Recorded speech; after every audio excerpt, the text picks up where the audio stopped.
Hello all, and this video is going to look to cover some of the generalizations and attributes to come out of 19th century empiricist philosophy, although there is plenty of overlap to consider with continental thinkers or people in general, as compared to the Anglo sort of British influence towards positivism and the empiricist tradition, by and large, contributed with Britain. And so, in order to do this characteristic of 19th century empiricism, I wanted to focus on three thinkers in particular, and that is with John Stuart Mill, of course, famously, as you would expect. But I also wanted to look at Auguste Comte and Ernst Mach. But if we were going to start with just general attributes, concerns, and rather refutation, if you will, or towards the continent, then we would see that the empiricist looks to see nature through the lens of the scientific method by and large, which of course you could see that developing with the like of Berkeley, Hume, and Locke, with sense perception or perceptions with their theory of mind, and general conception really of what is actually something that could be agreed upon in a rubric state of philosophy by and large. And of course you can see that as compared to the continent, who wants to make a phenomenology of the human spirit, you can see that there's such a contrast here in what the concerns and aims really are of these two philosophical schools. It's very easy to see why history of philosophy, which we're attempting to really do, deserves to split off into different directions with these two schools, if you will, to come out of that. And so if we were going to look at what the empiricist really uses, certainly with Mill, it is considered the hypothetical deductive, which of course is the method of science as a specter of what the Enlightenment had been or influence towards these thinkers. And so there's the Enlightenment objectivity callback to empiricists, where you take general premises to use to make inference and refer out of. And of course, this is a contrast to the rationalist thinkers with Descartes and Spinoza, who were concerned with the human spirit and the connection of a priori ideas. Of course, the empiricist wants to use scientific method and the premise via deduction towards a logical conclusion. And so the hypothesis as the premise could be demonstrated with, if this is true, then you have the deductive influences towards the likes of Bertrand Russell and the positive movement, which we'll get into. So 19th century extension of the sciences looks to see how for matter and spatial qualities historically is now going to shift towards psychology, sociology, and politics. We're far away from just Newtonian physicalism and thinking about these properties of such as with Locke with quantity and quality or something like that. We want to now use the scientific method and bring it forth towards psychological discussion and discussions of the human mind, as well as the ramifications for developing an empirical window, if you will, into how ethics could be a scientific method in and of itself. Of course, this is the precursor, if you will, towards a scientific method of ethics, which we'll see with Mill in utilitarianism, which is also commonly criticized for on the continent, as we saw with Husserl. This is scientism. So science alone becomes the basis of all knowledge.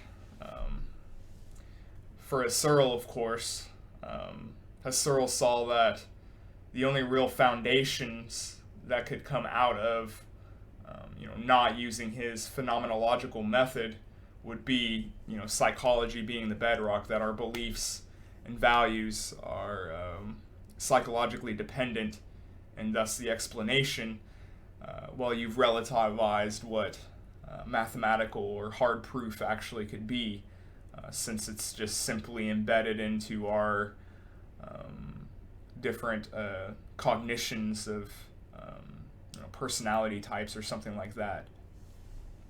And so he wants to make philosophy into a rigorous scientific method, which of course sounds familiar to the likes of the continents with Husserl and his influence.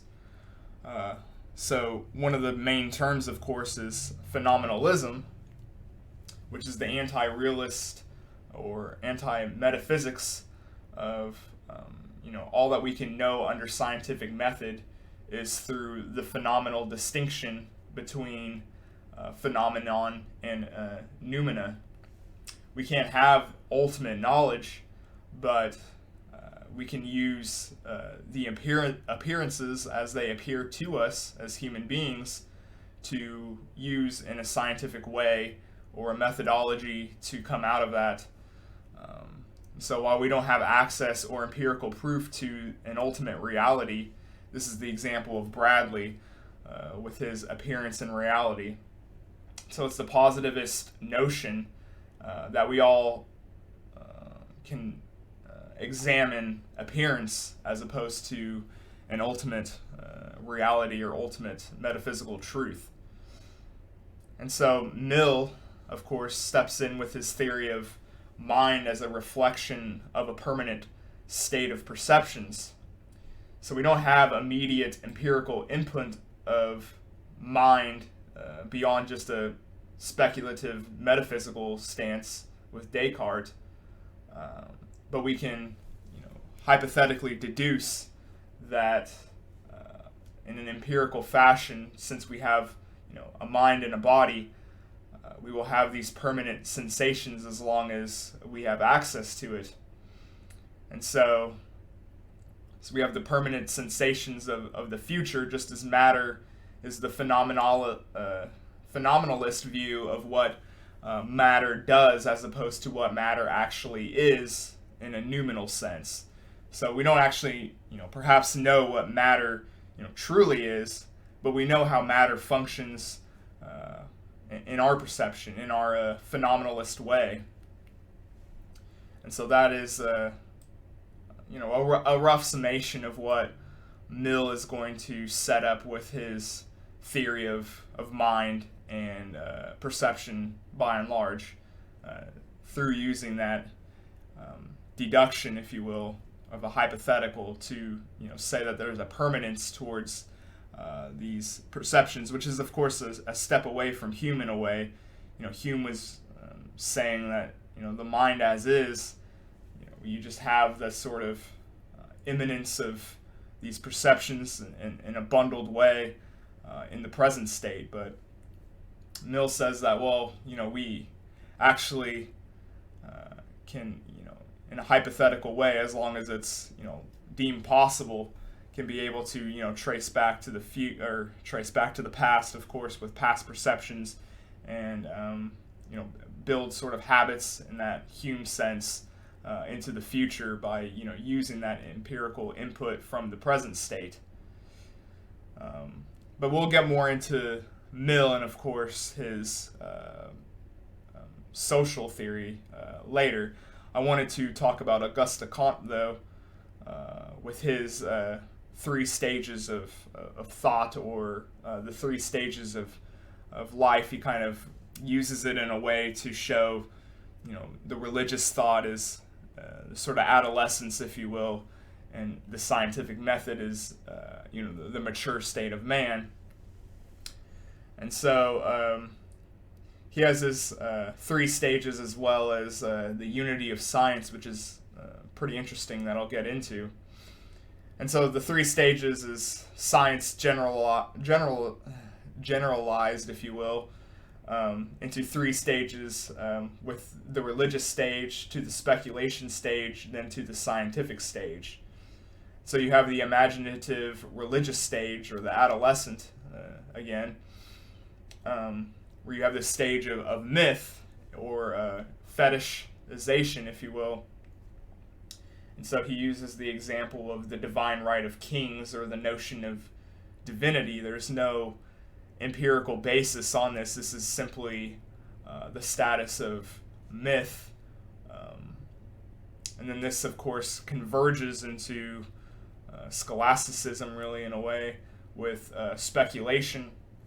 And so you have these constructs, these thinkers, these scholastics who make theories of essence, or natural rights, in these sort of abstract ways, which then is the launching pad towards the scientific method, which is what is positively known.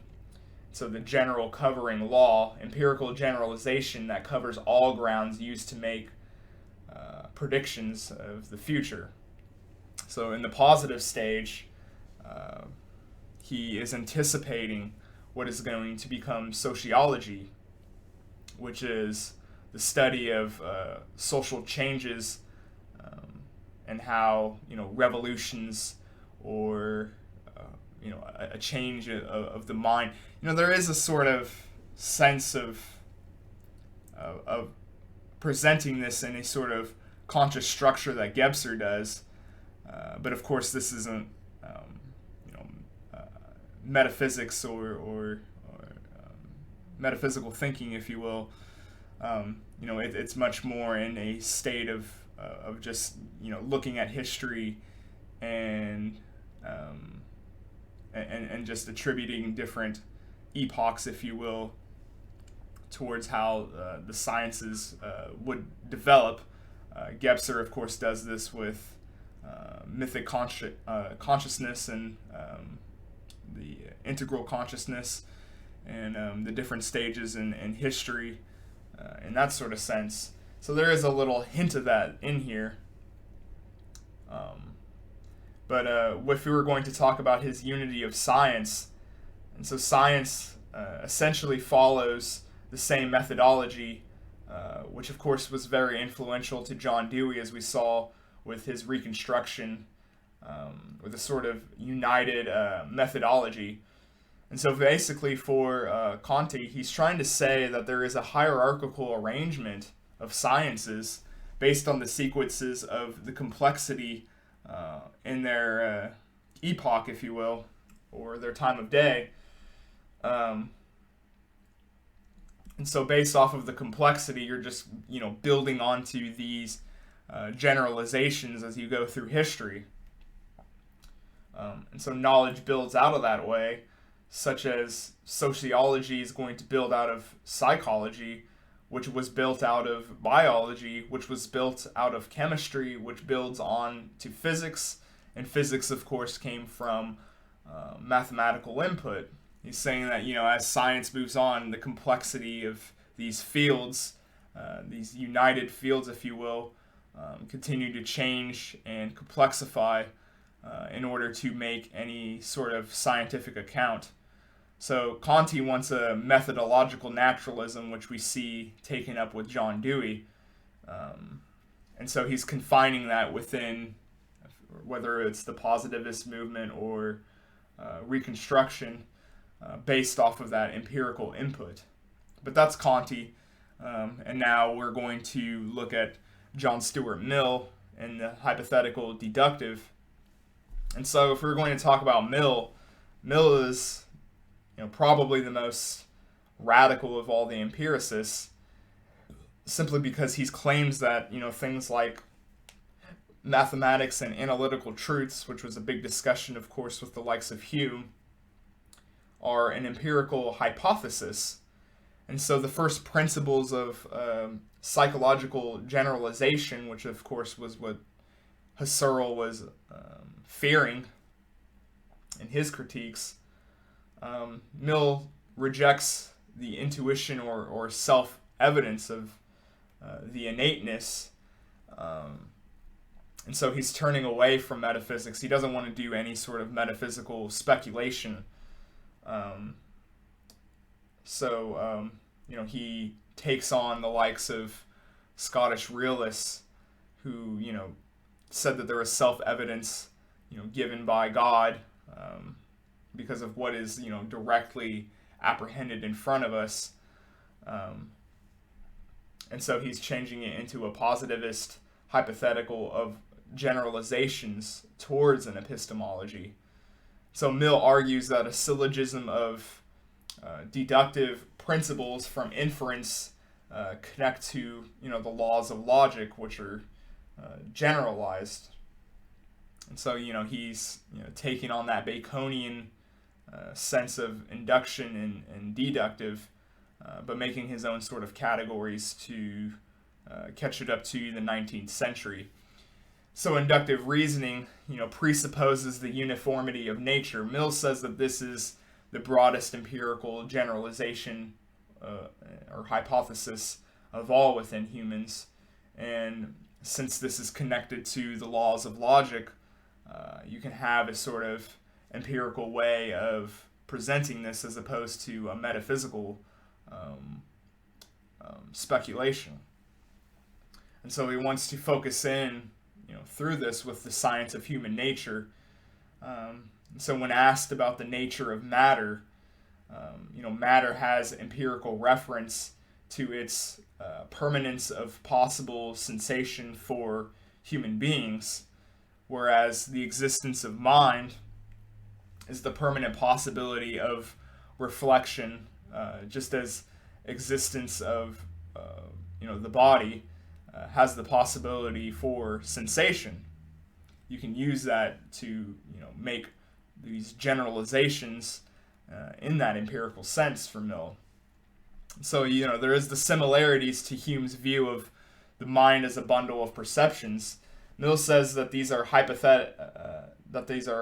this is a hypothesis of mind/body, which is more than just the present bundle of perceptions. And so there is a sort of soft determinism here that is underlines Mill's work, where beliefs aren't freely chosen, but a product of psychological production from expecting out of habit or that necessary connection. And so there is a sort of similarity here in the 19th century, as you'd see, with how Jean-Paul Sartre saw the self, where the ego is constantly transcending through new perceptions, new experiences. This is an echo towards that anticipation for what the Continentals is going to do with the self in the postmodern sense here all the way back in the 19th century in a rather interesting way, with that sort of similar way of seeing the self here. And so there's the utilitarian perspective to come out of this. His ethics and utilitarianism by and large is to see the perspective of a collection of people and their pleasures and their pain experience in that empirical way of deduction. And so he wants to maximize good experiences as opposed to the Kantian individual, if you will. And so there is really no person beyond, at least in an ethical sense, whether it's good or bad perceptions. And so he's going to build his ethic out of that. There's an interesting aside here to, of course, compare, which I did with my Stoics video, of how you see with the decline of metaphysics and the entering of the winter stage of thought, as Spengler would put it. Metaphysical discussion or ethical discussion, removes the self, if you will, or form towards simply the sensations within a people or a person and their perceptions. It's an interesting comparison to consider with the Hellenics and Epicurean thinking, with his own precursor, if you will, I think in some degree, towards utilitarianism, with the pleasure and pain distinction. And so to look at the utilitarian views of punishment, which is going to be massively influential, I would argue, towards the world today.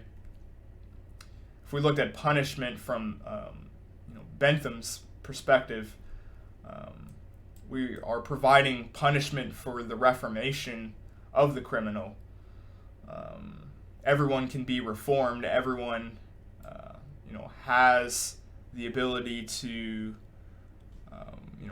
change or have a retributive aspect to it. Even though this is a contrast to Kantian ethics and conceptions of punishment. And so you could see perhaps here that using the likes of therapy, seeing the criminal or the bad event, if you will, it is a mistake on the basis of psychology or his environment, but there is the concern that you're losing the actual being making a decision and his individual choices towards whether to do good or bad, as compared to Aquinas or Kant. But I also wanted to perhaps look at how Foucault, in his work on punishment, would argue that in his history of punishment, you go from retributive conceptions of justice, of punishment, of brutality towards one's own sense perception, in a sense, by giving them bad experiences, and as a form of punishment, where you see with Foucault, he changes towards seeing how institutions are enabling a sort of soft and relativized state of man, where everyone is actually a criminal or capable of being the same person. We see this all the time, culturally, I would argue, that that could have been me, or those that lived childhood experiences could have produced something similar to a monster that you would examine and say, well, that could have been me. But this is to relativize and take away choice and justice, really, to how beings treat each other. With Foucault, of course, he sees these institutions such as the school system, and they're we don't have hard punishment anymore, and therefore everyone kind of is put into this relative state where everyone is kind of put in a similar way of the prison system, where you could compare not just the enclosure of the prison to the public school, but meals and therapeutic treatment as such. It is to actually have a sort of soft way of looking at human beings as being capable criminals at all time, that I think a lot of people miss the mark on.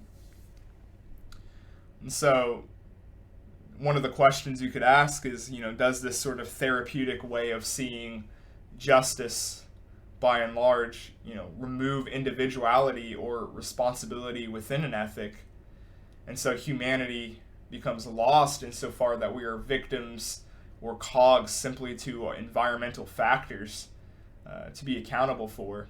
You can see that sort of Anglo-determinism here, where one's own thoughts or feelings is a product of simply his environment, and so he's just a cog, within this machine.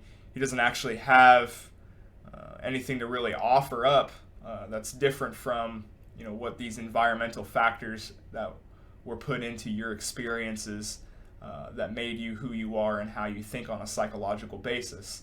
Again, kind of going back to that Husserl argumentation of psychology ending up being the bedrock for the scientific method that's relativized without hard truth anymore.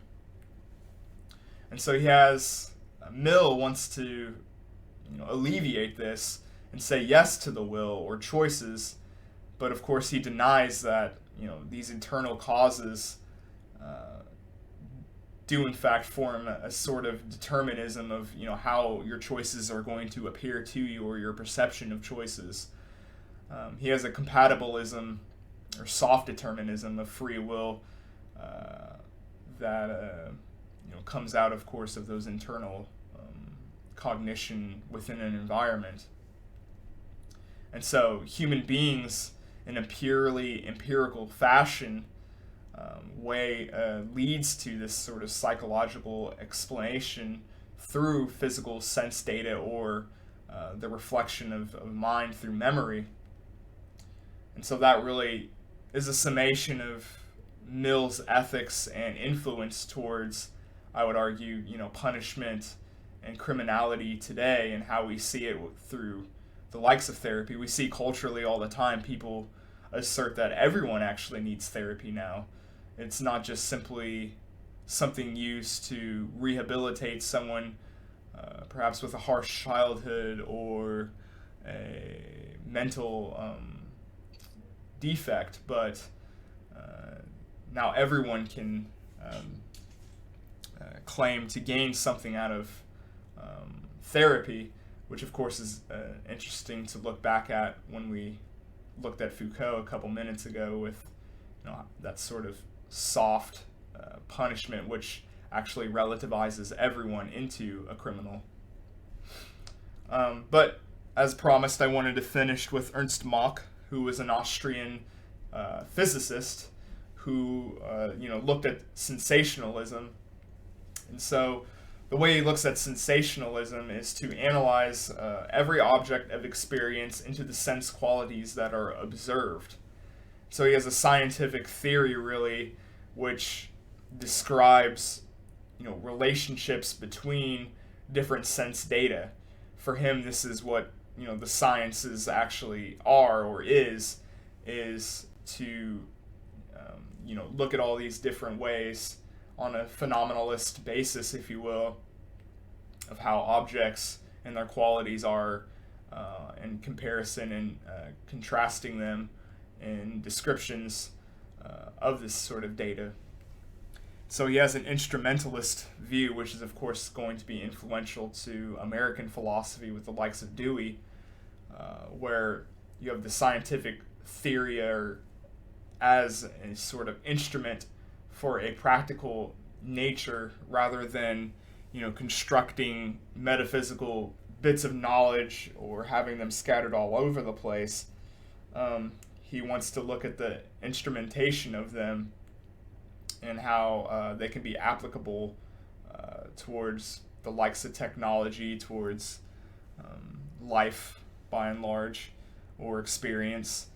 And he's an interesting halfway point, although I don't want to get into it here because I kind of out of my element on this, but he's an interesting halfway point with how he goes at Isaac Newton and anticipates the theory of relativity to come with Einstein. But this was just a quick video.